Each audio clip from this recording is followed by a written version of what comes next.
I'm going to start a conversation with someone else that I'm sure has many opinions on this. We have Professor Alison Etheridge, who's going to join me up on stage. Round of applause, please, for her. I have to sit next to you. We've set the convention now. You have to sit next to me. But I'm terrified. You shouldn't be. How dare you? Right, so Alison is the Professor of Probability at the University of Oxford. So another person who's coming from the Stats Lab on Parks Road. After graduate study split between the Universities of Oxford and McGill, she worked at universities of Cambridge, Berkeley, Edinburgh and Queen Mary before returning to Oxford. And you're one of these mathematical leaders, I guess we could say as well. I've got here academic leadership. You've got extensive experience of academic leadership. Have I? Yeah. I think I'm more kind of pushed from behind, actually. Okay, well... no one wants to do this job, will you go do it? You're pushed and then others follow. So she's a council member of both EPSRC and the Royal Society, who of course we've had represented on the stage already, and is chair of the Council for the Mathematical Sciences, which is one of the big learned societies that we've brought together here today. So Alison, we are in conversation. We are. They have to listen to what we're about to say. Let's start actually where the last panel ended. Mm-hmm. The impact of maths to society. Right, we had quite a few kind of conflicting things there, straw men, devil's advocates, all the rest of it. What's your answer? Does maths really matter? Of course maths matters. We've heard about maths mattering all day. We've heard an awful lot about digital, and I wanted to actually go a little bit beyond digital with an example which is digital. Mobile phone. I like it. Right? Most people have got a mobile phone. Most people know the security of your data on your mobile phone is down to mathematics. You may not realise that the manufacture of the screen, so it's not got bubbles in it, is heavily dependent on mathematics. In fact, some of the people involved in that research are in the room, I happen to know. How do you optimise the amount of data you can transmit over narrow bandwidth? Mathematics, of course. We had the lovely example of rough paths. Thank you for stealing my example, but come to think of it, I think I fed it to your office. But what... That's that leadership there again, yeah, Alison. That's leadership. From behind. Right. But what you didn't touch on was another application of rough paths, which is, have you ever thought about how the Chinese input characters into their mobile phone? 60% of Chinese smartphones have an app on them which recognises how a finger-drawn Chinese character and puts it into a text. That depends precisely on Terry Lyons' rough paths. That's pretty cool. And one last thing, when you plug this in to be charged, which in one this age is very often, the electricity probably came over the national grid. And hey, guess what? The national grid really depends heavily on mathematics. It's just everywhere, and we just don't think about it. It impacts everything we do, and it's ubiquitous. We don't necessarily think about all the applications. We don't gather all of them, and I think when we were talking about CDTs earlier and trying to unpick that as well, I think sometimes it's so entrenched that it's kind of hard to unpick it, right? Absolutely, but we need to make sure, entrenched, embedded, we like. Mm-hmm. Entrenched sounds a little bit like warfare, if I might say so. But I think that's something that, again, Charlotte touched on, this UKRA strategic themes and engaging mathematics and getting it embedded. We need mathematical thinking to be embedded. It's not even a particular bit of mathematics. It's the way that mathematics trains you to think. It gives you a language, it gives you a precise way of thinking about a problem, and it gives you that analytic and logical thinking. It's that approach. Yeah, it's approach. It's that toolkit, definitely. So the other thing on maths, and we heard as well in that previous panel, the difference between numeracy and mathematics, right? Which I think definitely plays into that elitism, but we'll come back to that. How do we quantify? Right? How do we quantify how much maths matters? I often say that life is more complicated than maths, and so there's things beyond, right? Just the numbers, but how do we do that? Yeah, maths is much more complex than quantification as well, right? So, of course, you can do there are some things you can quantify, and I'll come to that in a moment, but there are some things you can't. We had this fantastic presentation from GCHQ. How do you put a number against the role of mathematics in national security and preventing harm? You can't do it, right? And in healthcare and in all these other applications. But if you want just raw economic impact, and I think that's a sort of narrow view, but I can see that government might like it because they'd like to see it's a good investment. It's an old report now, but in 2013, the CMS and EPSRC commissioned a report from Deloitte. And Deloitte looked at the impact of mathematics. And if you just narrowly asked at that time, what percentage of UK jobs rested directly on mathematics research, it was 10%. And what percentage of gross value added? 16%. And that's just companies and employees who use mathematical research in what they do. It's not all the people who then feed those companies and research. Now, we heard this morning about the, I think it was Sir Adrian who told us about the absolute surge in the number of sort of digital and math-related jobs. So that 10% is going to be a huge underestimate. And when you translate it into money, you're talking hundreds of billions of pounds. This is no small thing. So we can do that quantification, we should do that quantification, and indeed, I think one of the things the Academy will be aiming to do is probably in collaboration with EPSRC again, to try to find a way to really attack and get some real numbers so that we can give that data and say, look, okay, we do this great societal stuff, and by the way, if you just want to know what it means to UK PLC's balance sheet, here it is. And that's taking maths research kind of very, very directly. That kind very narrow, very direct. It doesn't look at any of the rest of that impact. And in fact, the mathematics community was very shocked when that report came out. And I remember discussions where I said, no, that can't be right. We can't be that impactful. No. Really? I kid you not. Wow. Okay, because that was going to be my next part of the question, right? The other communities, right? Physics, engineering, all the rest of that. Where does that come into this quantification? Well, how do we, you know, how have we done that? Are we looking at that as well? That's also been done, but I think you have to be really careful because any of the innovation and application that you look at doesn't just rest on one thing. Mm-hmm. Mathematics is often the foundation, or it might be one pillar, but there's also going to be engineering, there's going to be physics, there's going to be all sorts of stuff. So anecdotally, we'll of course say, and who am I to challenge this, that maths is really good value for money. It is. But a lot of the impact that we have is because we are doing interdisciplinary, multidisciplinary, transdisciplinary work. And we shouldn't, I think, enter into that numbers game saying we're better than engineering because we wouldn't do it without engineering. Exactly. So it's the enablements, it's that interdisciplinary kind of need as well. Right. The last panel we were talking about maths communication. Yep. Where do you sit on this spectrum? Do you think we're doing a good enough job of communicating the role of maths in the world around us? And let's take the examples of maybe people using maths in IT, as you've said, in tech, in the NHS, in the civil service. What do you think is our kind of scorecard on that front? I don't think it's as good as it should be. So this is where I would disagree, actually, that it's a worthless task to try to interest people. I think people should be interested. They should understand it. I think if you were to ask someone, ask even one of my children, one of whom is doing a maths degree, what is the use of mathematics? They'd probably come out with banking and finance. Post-COVID, we all know about COVID, and we're very, very grateful for the work that went on there.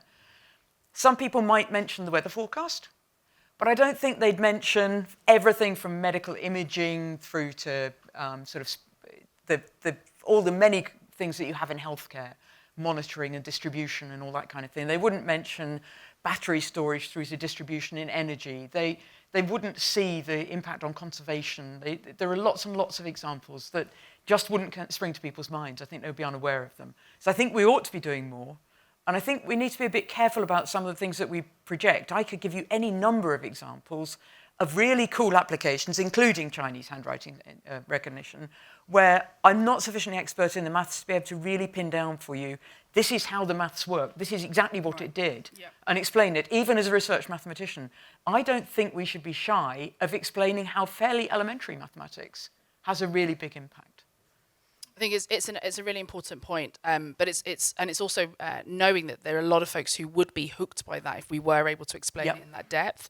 As we said earlier, a lot of it is incredibly interesting, and getting to see that kind of mechanism and understand it in more detail rather than it being, you don't have that A level, you would never understand, I think is something that gets in the way. I think the other thing that we kind of see definitely with STEMettes is talking about the creativity and the altruism that then comes in, and also the options that you have when we're exploring this maths, right? You're gonna So, well, I very much admire the work you do in STEMettes, and I think quite a lot about diversity. I don't come from the most diverse university. Me either. Exactly. But I think that we need to be thinking about what motivates people to do mathematics. And a lot of people might be, when they're choosing their degree, they choose their A-levels. A-levels, maths is the most popular A-level, there's no doubt. But that doesn't translate into people going on and doing mathematics degrees. It's not translating into the diversity of mathematics degrees that we need. So people might be thinking, I really want to do something for the big issues. I want to do something about climate. I want to do something about health. They might want to do something for their local community. They might just find maths really beautiful. And all those things are equally valuable. And I think we need to be offering a variety of career paths and showing these are different things you can do. And you can go off and you can do maths. And you don't have to. If you're doing maths, it's not solely the domain of people who are going to be sitting in an ivory tower, being the lone genius, trying to solve a problem that's been around for the last 200 years. There's a plan B. Maths is the ultimate transferable skill, and it's going to open a lot of doors for a lot of people, and we somehow don't convey that well enough. I think there is also something to maybe. Oh, whoa! that wasn't just a ripple. That's continuing now. I think there is a great opportunity for us as a community to also reflect on, as I think we heard earlier, like our own relationship with maths and our sense of identity around. I was one of these lone geniuses, or I'm one of the people accepted in the club, and you're not allowed in. I think for us at Cinemats as well, the other thing is, it takes on lots of different forms, but also a lot of maths happens outside of the curriculum. And so it's got to be something that we can recognise, that kind of mathematical thought or that mathematical appreciation in folks, even if they don't look like they've come through, the institution, right? And may I remind you that probably the most common way in which anybody in the general public, and possibly many people in this room, engage with mathematics is through Sudoku or Minesweeper or Wordle. There's mathematical strategy in Wordle. My street's not very long at the moment. Awesome, another game. That's like the nightclub, the pub, Yeah. and Wordle. Yeah. Who is still on Wordle? There we go. Okay, amazing. There you go. How many be smart enough to give up Wordle would be better. So this big clock continues to tick. Let's talk about the community. Yep. Right, this is world breaking. This is a landmark event that we've got today. It's the first time we've got our Maths Summit, and so many of the different learned societies, industry, policymakers all together as a community. It could be today. I'm preempting a little bit. It might have been another time. In your time as a chair of the Council of Mathematical Sciences, what has been your proudest achievement around bringing the community together? So it's not my achievement, right? But I think the thing I am most proud of is that, and you're sort of alluding to it, it's the momentum that we've got behind this creation of an Academy for the Mathematical Sciences. I should emphasise we call it the Academy for the Mathematical Sciences. We're very pleased that government has announced support for a national academy in the mathematical sciences. There is no presupposition that that's our academy. Of course, we very much hope we very much hope that we will be the chosen delivery partner, but there's no guarantee of that.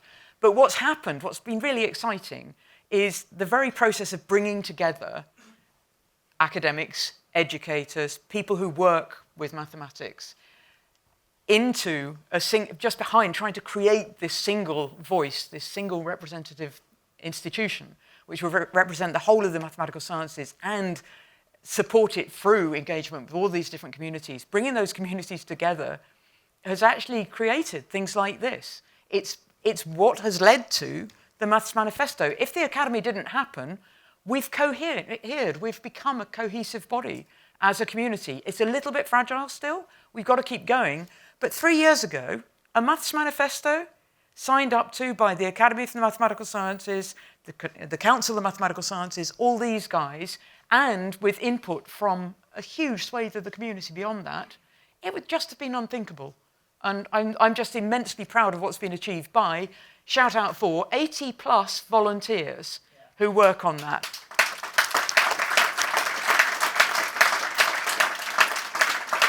Many of whom I know will be represented here today as well. Why is this important, and how important is it that we continue in this collaboration and this interdisciplinary collaboration, because it is within the mathematical sciences? I think it's vital if mathematics is going to achieve its potential. We have so much to offer. Knowledge exchange has been mentioned. It's something we need to build on, we need to work up. There is so much untapped potential in the mathematical sciences. It's so enriching for mathematical scientists working in academia to talk to people in other walks of life, people who are educating, people who are working with mathematics in civil service, in industry, in business. And actually, if you want to excite the next generation, if you want to actually have the future of UK PLC, which is going to need a lot of mathematical scientists, we're interpreted in the broadest sense, so data and statistics and OR and pure maths, applied maths. If we're going to have that, we're going to need people to be educated in that. We're going to need teachers, as has been mentioned. We need to be empowering those teachers. We need to be campaigning for them to have the continuing professional development they need. Yep. We need to be linking them to the rest of the community, and we need to be linking the community together and working together. Because together, we're much stronger than apart. Exactly, and that's specialists and non-specialists, which was one of the points I know we had in the room earlier. I wanted to ask one final piece on this idea of the community. And again, it links to something I said, something I often end up saying, which is, when we think of mathematicians, and often I say scientists, but we're all in it together, it's this lone genius, dead white man with a beard. I always say it's all four of them together. You have to be dead and white and male and have the beard to be someone that's ever contributed anything that's kind of note, and also to belong to this community, right? It's an incredibly elitist space that we have. How do you think, from where you're sat, we increase and improve the diversity in maths, and particularly the visibility of diversity amongst mathematicians? So I do actually think that we're all working together in teams now, even in the more traditional parts of mathematics. And there's a bit of a generational lag that the lone white genius, preferably unwashed, actually, you missed out add the it to the list. There's five of them now. It is really what Hollywood is still perpetuating, but also which our incentive and reward structures are still perpetuating. We still don't recognise, as we should, diversity and the diverse contributions that people make. And I say we work in teams. Mathematical sciences moves far too quickly for anyone to be able to, well, for any but a very small number, to really be able to contribute, unless they work in teams where those teams bring different ideas and they bring different ways of thinking and they bring different skills, different knowledge. And I think we need to be telling the stories about those teams. We need to be telling the different routes through which people can have interesting mathematical sciences careers, but we need to be telling stories about those individuals not as brains on sticks, but as whole people, because they're bringing the communication skills, which we've talked about. She leant over and said, they've got to be able to talk to someone, when we were talking about mathematicians earlier. And it's absolutely true. We've got to be able to talk to one another. We've got to be able to communicate. So I think telling diverse stories, not being afraid to tell, to have examples of applications of mathematics which are outside our usual comfort zone, thinking about what's going to attract people into mathematics and mathematical sciences, I should say, the whole of mathematical sciences, and using that as the way to really increase our diversity. But recognising the contributions that are made right across the piece is going to be key. And telling stories. Can you go to the Academy for Mathematical Sciences stand, if there's still time, upstairs? And they've got some beautiful portraits of different routes through mathematics that I'm sure Christy would love to show you. And I think, if as much as we're able to magnify that, as it's definitely going to reap benefits for us as a community to have all manner of different folks, again, cross-populating, being a part, adding to the body of knowledge that we have, and communicating with them as well. And I think it is that point of mass communication is important, because we're missing out on so many folks that would be in our community. We do want to be in our community. They say it takes 4 interactions, 4 interventions for folks to then finally make that decision to step in. And I think as much as possible, if we can be part of that journey for other folks to bring them in, it's definitely worthwhile to do. So that's the request to the community. We've got the manifesto here. We've got the summit. We've had policy folks. We've had industry. We've had academics in the room. There's going to be a general election, I don't know, tomorrow, by the end of the year, who knows. If you were in charge, we've had this, it's not a magical wand. You are, right? You're an academic leader, so you are in charge. What is the first thing that you are going to do to support maths in the UK post-general election? Okay. Notwithstanding the announcement of £1 billion, some of which goes to mathematics, I would begin by really increasing the amount of investment in funded PhD places in the UK. We desperately need those skilled people. In parallel with that, so that we can exploit those people. Exploit's the wrong word. So it's like the trench, right? yeah, let's not go with exploit. So we can fully capitalise on that investment, I would expand knowledge exchange, the investment that we make in knowledge exchange. And because that people pipeline doesn't come from anywhere, I know I was only allowed to do one thing, but I'm doing all of this because I'm really energetic. And you've got the power. And I've got power. Yep. I want to make sure that the Royal Society's Mathematics Future programme really has feet and keeps momentum going. I think it's a fantastic programme, bringing together mathematics and data science and thinking about education in that space. So please put what's going to have to be a long-term policy in place for that. Okay. Oh. They're clapping like you've already won. What will happen if we fail to take mathematical science seriously? If we don't invest, if we don't have a plan for the future, what are we facing? Well, we fall behind, right? I mean, our only route to really economic and societal success going forward is based, as we've said for much of the day, around a much more mathematical and digitally focused economy and indeed society than we've had to this point. And if we don't have the skills, if we don't have a public that can engage with that, if we don't have the skilled people to take those jobs forward, if we don't have people who can take on STEM skilled jobs, she almost swore, we're screwed, right? I mean, it really is, it really will be a disaster for UK. We'll slip right behind. Okay, so let's finish on a positive note. Yeah. That was dystopia. Yep. We had kind of what's to be done in the short term. You know, lie back, let's dream, right? Let's have our hopes for UK mathematics. What is your biggest hope? What is the utopia? What is the dream? Okay, the dream is that through probably rather significant investment in education and research at every level, the UK remains a world leader in mathematical sciences research, that the UK is able to capitalise on that and has a workforce that can make use of that technology and the innovation that comes with it, that we have a public that is confident in engaging with this mathematical world in which we're going to be living. And do you know my biggest hope? Mm-hmm. I really, really hope that in the foreseeable future, I can introduce myself as a mathematician and not have someone say, oh, I was never any good at maths at school. Oh.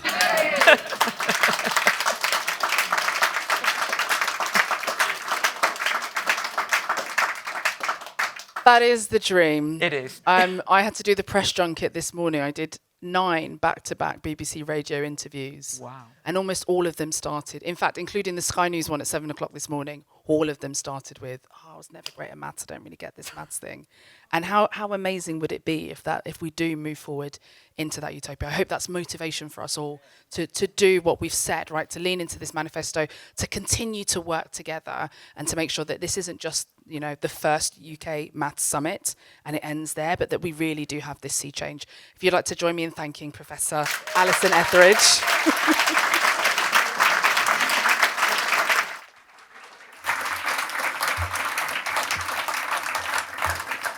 The big boss, right? This is what we're calling her, the big boss.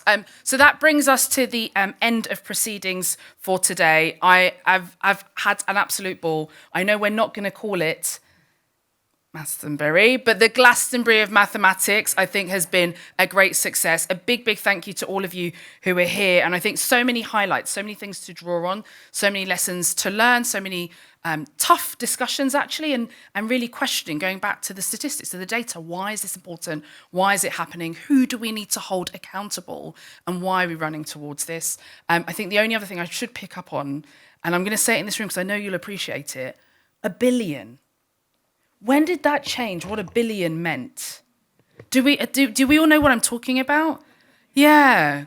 I feel like that maybe that, I mean, it's a very small thing to add to the bottom, but what does 1 billion really mean? And what, anyway, yeah, it's 1 milliard. Anyway, so I'm really, really, really happy and pleased and really, really honoured. And thank you to the team for asking me to be here and giving me the microphone and allowing me to ask questions throughout the day and interact with you all as well.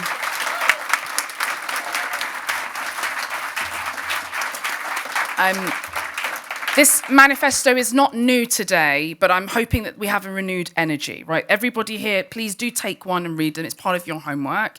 But as we heard, you know, we have to pull together on this. We have to work together. And we also have to be inclusive. It's not just about us, right? It's this collective effort. there are lives at stake. Society as we know it is at stake if we don't lean into this and don't allow and encourage others to be a part of this journey, right? We don't want folks to be at the mercy of this technology and end up in that dystopia for no reason. So I really, really implore everyone to continue this, continue the discussions, continue to lean into this and work across the collaboration. And if you can, and you've got the ear of whoever has earmarked this money for this fantastical, mythical Academy for Mathematical Sciences, please do nudge, nudge, wink, wink. We've already got the work done. I'm sure they'll save some of the billion, or I don't know how much they've put to the side, by getting folks who've already started on the work to be part of it. I'd like to thank all of our speakers that have joined us today, everyone from across those multi-stakeholder groups, as well as all of you, for finishing the carrot cake, right, for being on time, for asking fantastic questions, for networking and engaging. And also would like to thank all of our exhibitors that have worked really hard and been on their feet all day as well upstairs. We are going to leave the exhibition open for a little bit longer so folks can talk to them. I've been told that the ICMS have something interactive. So if you thought Katie's session was interactive, it's going to blow your mind what they've got going on upstairs. We've also got Heilbronn upstairs, Maths for Deep Learning, the Parliamentary and Scientific Committee, who might be folks we want to nudge if we haven't already, the Learned Societies, of course, who we've got here listed, the Academy for Mathematical Sciences, the Council for Mathematical Sciences, Edinburgh Mathematical Society, the Institute of Mathematics and its Applications, of course, of which Hannah Fry is their new president. We've got the London Mathematical Society, the Operational Research Society, and the Royal Statistical Society upstairs, the Isaac Newton Institute and Newton Gateway to Mathematics, the Academy, the UK Knowledge Exchange Hub for Mathematical Sciences, and also Brain Spark Games, who have a game upstairs showcasing Sophie Germain, who, if any of you haven't heard, go and meet her upstairs virtually. What a fantastic name. And I always actually have her photo really large on my slides when I go around the world getting to talk to folks about mathematicians that we really should be remembering and should have been able to tell the story of. There is an evening reception, because what is Glastonbury without the drinks, the nightclub, the pub? Our equivalent is the Winton Gallery upstairs. We're going to have Professor Sir David Spiegelharter, who is Emeritus Professor of Statistics at the Centre for Mathematical Science at Cambridge, speaking to us, and of course, drinks and maths history. Again, that story that we've got of maths upstairs. And staff are going to direct us there once we've completed picking up our manifesto and visiting all the exhibitors. Okay, that is your homework for today. I'd like to thank everyone one more time, and well done. Round of applause for all of us.